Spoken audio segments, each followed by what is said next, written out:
All right, Um, that's where we start. So a few companies or organizations are getting together, and let's just keep it simple and assume that we're going to use the public mainnet.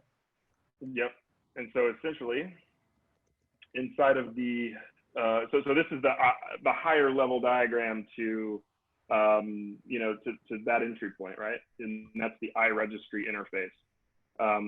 And again, we can show working examples of this in a follow-on session. But the iRegistry interface is the place where implementations can define work groups, send invitations, and update and modify, in a permission-based way, the state of those relationships, interorganizational relationships, and the users and permissioning thereof, thereto, one of those. And so this iRegistry interface is the entry point. You will want to the person who is setting up a work group will basically invoke the create work group method on the iRegistry interface. It's currently very, very loose in terms of the types that are supported. It just basically lets you do whatever you want and pass whatever parameters you want. The implementation is currently a delegate for this. I think it would be nice to maybe tighten that up a little bit potentially, but I think this is a good start. That work group, create work group method essentially will be responsible for persisting anything on a local level, like a local Postgres database, for example, and then doing operations just in terms of a local copy of the data, and also is also responsible for deploying the org registry contract for the work group, and then that's sort of the life cycle for create work group. So Kyle, on the work group, if in the create work group, what am I doing there? So I've got, say, 3 companies, A, B, and C, Alice, Bob, and Cynthia. Yeah. And we're going to get together. Now we're going to have to know where each other are. And I remember you telling us about how the org registry now is sort of this universal org registry. Is that still the way it is, or would I create an org registry just for this little team of 3 companies? On the public blockchain, when this is on the Ethereum public blockchain, I think it makes great sense to have a public org registry. But in the current phase of where we are, and as demonstrated in the example app, it does deploy a new org registry contract, and so that's for each new work group.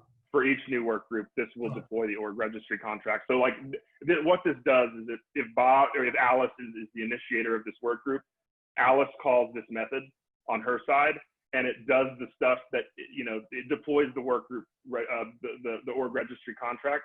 But that contract does not make Alice it's just basically out there, right?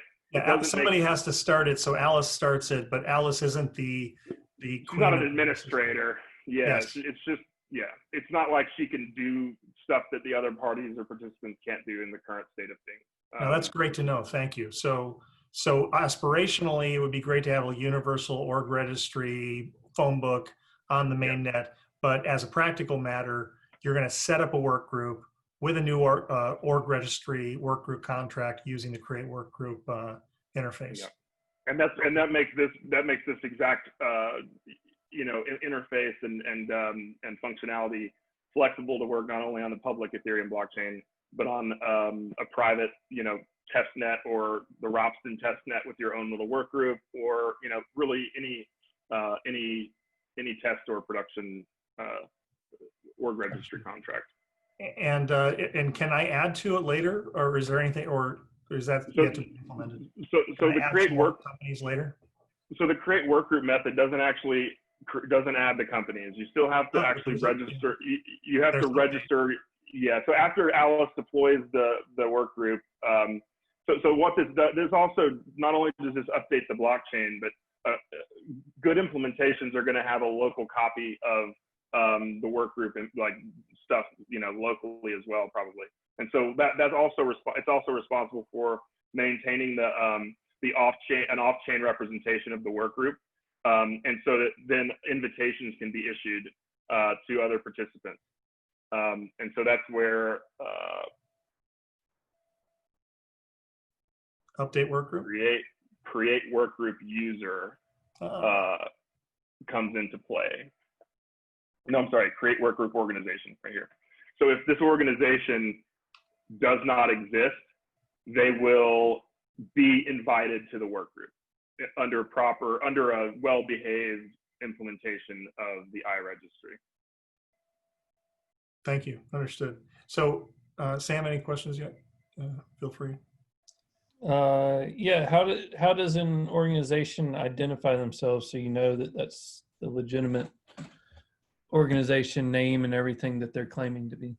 Well, you're assuming that this organization is someone that you know, and so you're sending that person an email, basically. Like the way that most implementations I would say would work would be based on, I mean, I guess it could be like internally at a big company, like, I don't know, Microsoft. You could maybe invite some other, business unit by Active Directory potentially, but I could see that just becoming an email address, really at the end of the day. And so, I think the user, you're basically giving someone permission to represent the organization, in that org registry contract, because you're giving the work group, you're providing that work group ID that was basically returned from create work group. So they're going to have to then get an email. You're likely going to know them. If you send an email to someone telling them to sign up for an organization that they're not a part of, it's not going to make much sense. And that's Kyle. That's so the current state of things. We're setting up these little work groups. Again, in the future, if we have a global, so identity issues are abstract from this, Mm-hmm. right? Here you're stepping around the identity issues, saying, "Hey, we're just creating a little work group between us, kind of like a group." Right. On the public blockchain, there's a consideration that we'll have to make around how we want to let an organization validate itself. I'm certainly like just certificate-based authorization of some kind will suffice there when we get there. And so there are two attributes that are key in being part of a work group, right? There's your account, and then there's your endpoint for messaging. Mm-hmm. Can you go into that? Yeah. So when you create a work group organization and update a work group organization, that's where the messaging endpoint is actually set.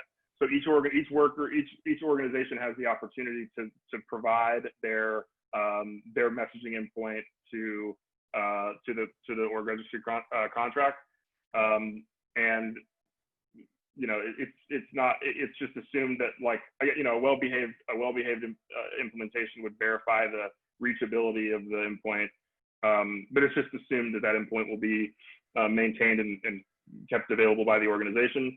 I think that's a cool integration point for something like ENS in the future. So probably just backtracking a little bit for people that have coming to this fresh.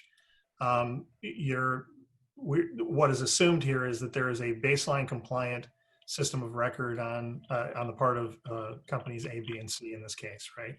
And that part of that baseline compliance is being able to have that you have a messaging protocol implemented, you have an endpoint, and you have your system rigged to be part of this work group, right? Yeah. You've got your infrastructure running. You've got the messaging endpoint is locked down sufficiently, so maybe you're going to then send tokens to other participants who can then authorize against that endpoint. Okay, great. So your ingress all the DevOps is assumed to be done when you put that messaging endpoint into the org registry. Sorry to interrupt. No, not at all. So that's great. And we will want to go into what parts of this need to go into your system of record. Your call. You can either go there now, or we can keep going on this. Say that again. So those parts, right? Like, I think in this case we have a reference implementation with NATs, and we have a reference implementation with some other components, right? But you don't have to go there right now. Let's Yeah, probably complete this. we can punt on that. We can come back to it. Yeah. Okay.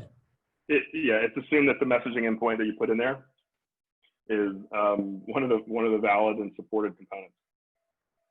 So for people who are watching, depending on when you're watching this, you'll either go to the init core branch in baseline, in the Ethereum-Oasis/baseline repo, or you're in master because we have pushed it already to master or to main, which will happen in August. All right, keep going. Kyle, I got a question real quick. Do you expect around the org registry, do you expect people to set up on-chain event listeners related to that contract, or is it more of like you would just kind of asynchronously check it for updates? Yeah, I think it's more asynchronously checked. I don't think it actually emits any events right now that we care about. I think I don't think it's necessarily needed. I think you would look it up, because when you want to get a list of the organizations in the work group, you can just do that. I also think this construct of having the off-chain work group and the on-chain org registry as part of this interface allows you to also be flexible when the org registry is a public phone book with lots and lots of participants. So you can keep a subset of those as your work group off-chain. Okay. Oh, that's cool. So you're kind of thinking ahead to when there's. So the original design had a work group, an org registry for every work group, and what you're saying is, we still have that, but we can also start to contemplate the idea of a global phone book, where you can still keep sort of the convenient subset. Right now it's a super, it's your org registry is just the set of your work group under this this pattern. But when the org registry can be flexibly a superset of your work group depending on the implementation. So we can use this same interface to build an implementation where the work group is a subset of the org registry. All right, let's move on from here. I think even I'm understanding this.